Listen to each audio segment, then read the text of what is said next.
I'm here with Nora McClellan at Farpoint 2018. Thank you for speaking with me. My pleasure. I'd like to start by asking about the current projects you're working on.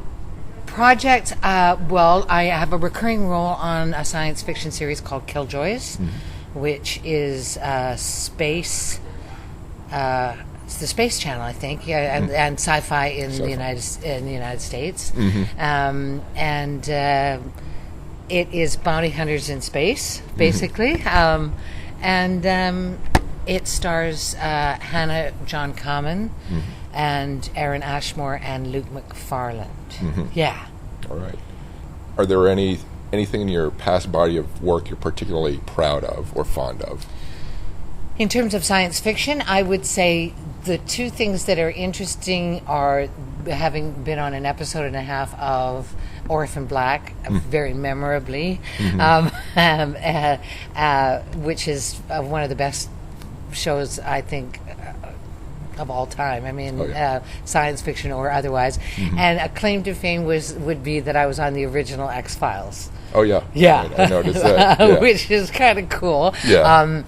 I will say that I auditioned. It was season 1, and I auditioned for the first 4 episodes. So I had all the scripts, and none of us thought that the show was. We all were like, "This show isn't going to work at all. Oh, wow. It just makes no sense." And then I finally got cast on the 5th episode of season 1, and it just seemed like the whole thing was going to be a complete disaster. Little did we know, huh? It just was. None of the effects were working. They didn't know how to. It was one of those things that shows take a while to find themselves, of course, and so. But because of that, I still to this day, just last week, I got a $30 residual check from the X-Files, and you go, it's the gift that keeps on giving, So at the time, was it just a job, or were you enjoying being there? If it was so weird or off? Oh, absolutely. I mean, I'm a theater actor. So anytime I get to be on a sound stage is thrilling to me. They say, go back to your trailer, and I go, not on your life. I just, because especially when they've created a world. I mean, on Killjoys, the sets are so, how do I describe it? The things that would normally be added in later in post-production are actually all working, on the set, like the video screens and everything, and that kind of Blade Runner feel, if you want, in one of the worlds yesterday. So it's just so cool to wander around and. Find out, just see how many people have all the work that's gone into creating these worlds, right? So I just find that to be really thrilling. So, what was being an actor your first goal in life? Yes. I've been doing it since I was 8. I didn't have any other choice. Oh, okay. You were in it. I was in it, yeah. Somebody stuck me on a stage, and that is where I have remained. Good. Yeah. What inspires you? What inspires me? Well, the work inspires me. I find, people often ask this question, which do I like better, television and film or the stage? And I would say both equally, for different reasons. I mean, the stage is much harder work, and it's the hours in film and television are very long, but a lot of it's doing nothing. At the theater, you're working, right? And sometimes you're working even after the show's closed. You can't get it out of your mind, right? But I find inspiration in the fact that being an actor means that I get to learn something probably new about the craft all the time, and especially from the generation behind me as well as the generation above me. Somebody comes into work and they go, "I've discovered a new way of looking at something," and you go, "What is it?" And so I get a lot of stuff from the younger kids that are things that they have discovered that and new ways of. New opinions, right? So I mean, as long as you're open to it, I always find that there's something that I can teach somebody, and then somebody who's been, I go, "How long have you been in the business?" They go, 2 minutes, and I go, "And yet you've just given me the biggest life lesson, or on how to create something or how to do something." So it's fantastic. So just a churn of imagination and thought. Absolutely, yeah. It's great. Yeah, it's pretty awesome. Is there anything special you need when you're rehearsing or performing? Is there anything special? Atmosphere. When I'm in rehearsal, I really like to start the day in the bathtub, not with the other actors. I just want to make that clear. Hey. I don't judge. Yeah, whatever. no, that would be a bizarre request. Everybody come and work with me in my bathtub. So I get up in the morning and I sit in water with the script, and just it calms me down because I get a little hyper as the day rolls on, and so I just sit and any kind of things that have percolated in my dreams, because of course dreams go crazy. Oh, yeah. I will say that I have opposite. You know how people have anxiety dreams about I don't know, they called the actor's nightmare. It's in you have the dream where you're trying to get to the stage and you can't get to the stage. For me, I have dreams that are the opposite. I'm actually doing very well in my dreams, and I wake up and then I'm stressed out. So I sit in the bath. Equalize. Yeah. So that's something that I do really like when I'm rehearsing, and it's just sitting in water. I haven't heard that before. That's really interesting. What aspect of acting do you enjoy most? I enjoy the fact that I get to play so many different characters. Just an astonishing range of characters. I mean, in this last year, I played an 85-year-old blind woman. I played Ebenezer Scrooge. I will play Shirley Valentine, who's a younger than I am woman from Liverpool who goes to find love in Greece. I will play a retired vaudeville performer who thinks that she wants to go back on the stage and do vaudeville. I will play a bounty hunter in space. Yeah, wow. So nice mix. How much fun is that? Do you know what I mean? Like, does it get better? Well, it's just great. Yeah. So, I was going to ask, why do you continue acting? And I guess you kind of answered that. Well, yeah. I mean, the thing is, I just love it. Do you know what I mean? Like, I would love nothing better than to be of a ripe old age and somehow still be on stage and just this Mel Brooks line, 1 minute you're waiting in the wings and the next minute you're wearing them. And so you're wearing them? I'm still alive. Sorry, I misunderstood the quote. It's 1 minute you're waiting in the wings, the next minute you're wearing them. It's very Mel Brooks.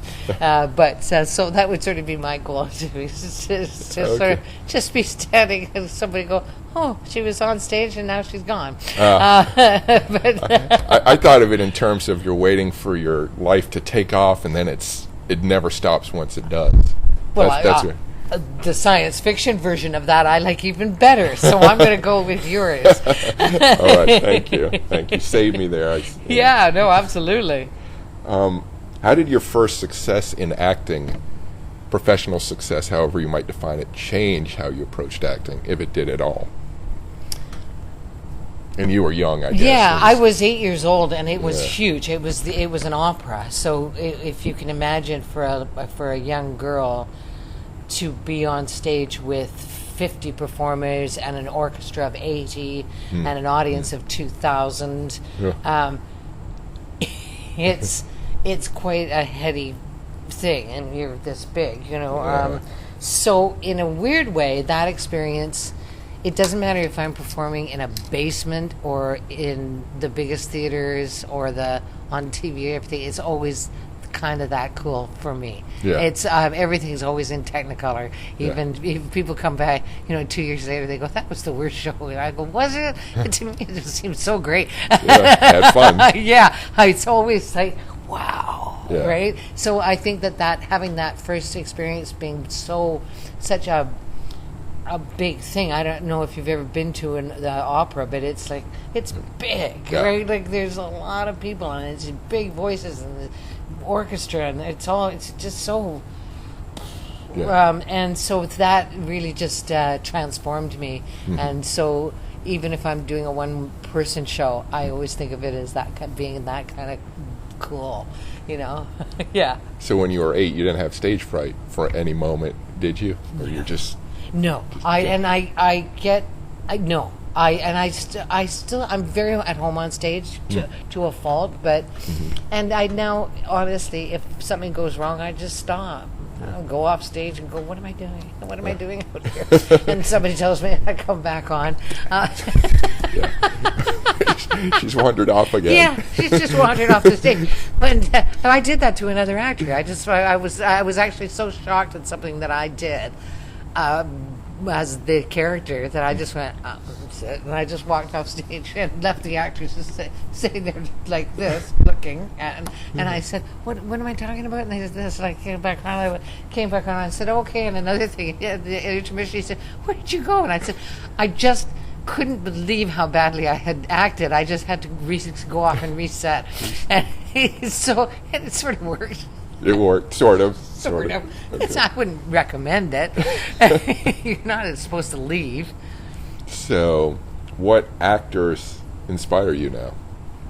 What actors inspire me? Well, recently, of course, because of Orphan Black, I would say working with Tatiana Maslany and Maria Doyle Kennedy were really wonderful women actors to aspire to be with. Tat, for an example, she was up to playing 14 characters in a clone show, and as the leader of the series lead really sets the tone, and her kindness and her generosity really were. I mean, I think she's just turned 30. Do you know what I mean? And she is available, present, warm sense of humor, funny, loving, and never shows she's tired, never shows a bad mood, never shows anything. If there's a dark side to her, she's got a painting in a closet somewhere. It's just like it blows my mind. So I would say for the younger viewers that are listening to this podcast, tell them to watch Orphan Black from the very beginning. You have to watch from the very first episode or you'll get lost, and just watch her work, as well as Matt Frewer, of course, and all the other lovely actors that are on the show. But you'll see there's a reason that they picked the right woman for that incredible role. So what is there anything in science that inspires you, the field of science? In the field of science, yeah, so many things. I mean, oh gosh, I knew you'd ask one question that was going to trip me up. I love that the guy just sent up the thing with the car attached to it. Mr. Musk. SpaceX. Yeah. That's just incredible. That is incredible. I'm loving the fact that, well, what amazes me about science is all of the stuff that we can do that we can't seem to translate to fixing on Earth. Do you know what I mean? Yeah. We get all these incredible pictures sent back from the rovers that are now at Jupiter and Saturn, and you go, we can do that. Yeah. Can we fix drought? Can we fix? Do you know what I mean? So I have I think those of us science fiction nuts are sort of halfway to believing that it will take something like the world coming together and going, we have to do something as we see in the science fiction movies, to fix the problems. So I'm hoping that science will prevail. That's what I love most about science, is that I think it might save our planet. Yeah. Yeah. So in science fiction and fantasy, are there works that inspire you beyond what you've worked on? Yeah. I was one of the people that really enjoyed the Blade Runner 2049. I was waiting for it, and it was because Prometheus, for example, I had waited a long time for it, and I wasn't pleased with it. Let's just put it that way. I've heard that before. So the Blade Runner came very heavily loaded for me. And I was like, oh, yes. I was really happy about that delivery. I know it's not science fiction, but Wonder Woman really was great. It's fantasy. And I just wept through that. And the new Star Wars films made me very excited. Yeah. Especially after the prequels, which were... Yeah. That's all I can say is up. Yeah. And so for those of us of my generation who grew up with Star Trek and Star Wars, of course, so I mean, if there's anything Star Trek or Star Wars, I will be there. There's no question. Yeah. Cool. Yeah, me too. Yeah, absolutely. So was there any superpower or advanced technology when you were young that you wished you had? Always the teleporter. Oh, okay. And I still wish I had that. Yeah. Just jump from spot to spot. Yeah, absolutely. That would be. It's not a superpower, but it's a thing. No, that's fine. Yeah, it's an advanced technology. Definitely. It is an advanced technology, which I would just. Wouldn't it be great? Oh my gosh. You would abuse it, wouldn't you? You'd be everywhere. Well, yes. I hadn't thought about the abuse. I think of it more in terms of commuting, but you're right. Oh, you mean to be a fly on the wall? Everywhere, yeah. Yes. Okay, so give me the cloak of invisibility, too. Oh, boy. We're going places here. So. Yeah. Is there a role you haven't performed yet that you'd love to? Ooh. Some Shakespeare. Some Shakespeare male characters. If people are getting more into gender fluidity, like for example, I just played Ebenezer Scrooge as a man.